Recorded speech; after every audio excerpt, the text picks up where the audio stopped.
what has been happening in Brazil, Latin America's biggest market in terms of GGR and potential players.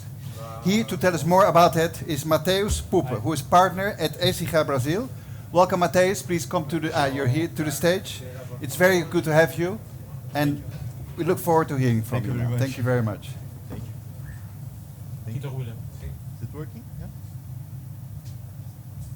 ¿Está funcionando? No. Agora. Sí, sí. Gambling in Brazil, it's a bit tricky because you know this is a huge market, but it's more about a love story because Brazilians have been handling with gambling for such a long time now. And firstly, it was prohibited, but always coexisted with legal gambling as the monopoly of the state in lotteries, so to say. And then after that, yet coexisted with the very Brazilian-like gambling style. That's jogo do bicho. It's very traditional, although prohibited for a long time, but we kept this always in the background. Of course, when technology comes into place, everything changes, right? And the normal regulations that we're used to are not always very easy to be implemented, and not always very easy to prohibit something that it's quite there and available to everyone and globally speaking. So in 2018, fixed odd bets were actually not legalized but decriminalized at least, and we have a presidential decree that brought this into attention, and of course promising to regulate this on a later stage. So the gambling companies started to operate more in like a limbo legal scenario, but then of course developing further on and getting more stronger presence in the market, so to say. In 2023, of course, this became a law, proper regulation, so to say, end of the 2023, that entered into force in 2024, and this, of course, brought more clarity to the market on a very pushy way from the government to regulate due to tax. Of course, this was the main interest by the time. But now it's regulated and generated a huge market that everyone can see and everyone is aiming to operate with. But the law was still in 2025, and we still face major challenges of that, right? And we have, for instance, ongoing war between federal license, state license, and yet even now municipal license, and still under discussion on the legal cases. We have, of course, very much risk on fraud, money laundering, lots of public criticisms, and a formal state investigation that came into force just a month ago or so that was aiming to investigate a little bit about influencers and not illegal because we don't have a proper advertising law, so to say, but inadequate advertising using fake apps or fake results on gambling. But Brazil, as always, let's be honest, with a little controversy, wouldn't be Brazil. We always face this, but it's always a huge market, and at the end, everything comes into place, and we get what we want, and a very good and strong regulation. Just takes a bit longer, and some disputes from several ends, because, of course, Brazil is a democracy, for interests, and a huge country that can be comparable to Europe in a whole, so to say. And we have a specific regional challenge and completely different interests. That's why regulations in Brazil, they take a while to accommodate and to really take place and to bring some clarity to the market, so to say. But let's tell you about this and how this now we can play by the rules, so to say. As a legal overview, Brazil has this presidential decree from 2018 that first decriminalized gambling, and now the 2023 law and several other regulations stated from the Secretaria de Jogos e Apostas, that is responsible gambling agency for Brazil. And of course we have some strong laws regarding license, AML rules, advertising and responsible gambling that brought some attention to the market, and of course bring some additional challenges to the companies operating there. Of course, still on the way to properly regulate. The law has some gaps, the regulations have some gaps, but slowly we are getting there. So, and for those companies that do operate in Brazil, we have some stronger requirements, sometimes stronger than the other countries, but we have a 30 million cost for the license, 30 million reais. Just for 1 real is more or less 6 euros, so to say. And we are in 5 million reais as a technical reserve that we need to has an assurance, as a guarantee, local domain, so to say, certified systems, that's regular in most of the regulations, and of course fraud and compliance prevention systems, and strong compliance is always a must go. And one point that's quite different from other countries as well is 20% must be Brazilian owned. By a Brazilian, by a foreigner that's registered in Brazil, but 20% in a local presence, so to say. Gambling companies is always tricky because the Anatel, that's the agents, was started to take down all the websites that were not regulated, and that almost took down all the illegal gambling sites that were operating in Brazil, and they had to change all the time. And of course, the competition against the regular companies that invest a lot in marketing, a lot of influencers promoting their service, the products, it became a bit tough for the illegal websites and illegal platforms, or the gray market, so to say, to properly conduct business in Brazil, as the legal ones became really strong and really investing really heavily on the marketing size. Yeah. And one point that was always tricky in Brazil as well is the payment systems, right? From Brazilian payment systems, it also connects very well with the gambling sector because, of course, all the gamblers, they must pay. We have serious restrictions on that. We have, for instance, the Brazilian central bank that regulated the payment institutions, and it's heavily regulated as well. Not all the companies can operate as a payment service provider there. We have blocks on credit cards from the Secretaria de Jogos e Apostas, so gamblers cannot play with the credit cards. Crypto is also a bit of a gray zone now. Technically, people cannot pay using crypto, but crypto regulation is also coming to force. This might change a bit the market. Of course, this was made mainly to avoid money laundering and tax evasion, so to say. But of course, as long as crypto is going to be regulated, this will change as well and impact the law and create, of course, a new payment system. You cannot, of course, plug on foreign wallets and several other restrictions. And in Brazil, as you might know, we have a very unique payment system. That's the Pix. That's an instant payment method from Brazil.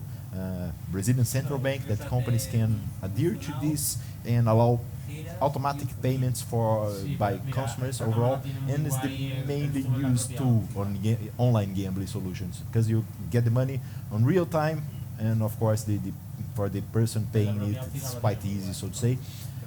Surely there are some challenges, of course. When in credit cards you have the chargebacks, but you also have a similar situation in Pix, because it's called PixMed. It's an additional risk that every online gambling company must be aware of, because in Brazil, if the gambler or the person, the website users send the money and then question this to the bank will block the transaction and revert it back to the person based on, of course, they need to provide some justified ground for this, but essentially, as we have a very strong consumer law, they tend to benefit the party that requested it. And consumer law is another issue, and it's another challenge for the gambling companies, because Brazil has a very, very strong consumer regulation. The CDC, this is the Brazilian Consumers Code. It always protects the consumer, regardless if it's an online gambler or regardless if it's a physical presence product. This is always pro-consumer. And we have a more, I wouldn't say a proper civil law system, but a hybrid one between common law and civil law principles, so to say, where judges, they have a lot of power to decide, and normally deciding pro-consumers. And the gambling companies are suffering with this challenge, of course, because we have small claims courts that any customer can go there up to 20,000 reais. And to be honest, this is quite a huge amount for this kind of players that goes online. They want play more than that, not normally, so to say, in Brazil. But this is, and they can go without a lawyer, without paying any costs, without any risks to pay back if the claim is dismissed or so. And this opens a lot of room for liabilities and of course, it's very costly for the companies operating there. Yet Brazil is still a very good place to be because the amount of money that companies can do that because of the size market and the traditional gambling situation in Brazil due to this jogo do bicho that has historical presence there. The Brazilian market is very much adhered to the gambling and to the online players. Of course, we also have the need to clean the house, let's say. AML and compliance obligations in Brazil are quite strong, should be stronger on my perspective, because we still have some room to improve this and some spaces on the law that are not quite there regulated yet. It's already advanced a lot, but firstly, the fair gaming compliance requirements on the law limited to, say, to a disclaimer on the website. Okay, play, but play carefully. And of course, we all know that's not a proper fair gambling policy, to be honest. And of course, there's no shortcuts on this. And Brazil has it's a huge country. It's very hard to do a proper compliance, although we have a very integrated solutions and very much connected to the Brazilian tax authority. That so everyone has there, and SERPRO, everyone has the access for a proper know your client policy, then to check original documents, check Brazilian documents. This is available from the government itself. And Brazil has another step that's going towards the digital ID system. We have the gov.com. That's a very, it's an integrated system for Brazilians to operate and to have all the documents inside one place, digital signatures, digital service, everything connected to the gov.com. That was a huge step. And the adherence of this is amazing in Brazil. And we are pacing towards a second step on this, that's the digital ID. The government is already working on a regulation for this purpose, and this will facilitate to connect and to do the know your client solutions for the Brazilian clients, just connecting your ID there and automatically verifying every history of the person working there. So this is a topic that it's worth to monitor, because will impact the know your client position there and the compliance part of this, and will make your lives much easier, so to say. Of course, regulatory risk and sanctions, we, as always, heavy sections, but as I've stressed, the gray market is impossible to sanction because they are not there. So you can apply the heavy fine, but they are not going to pay, and that's it.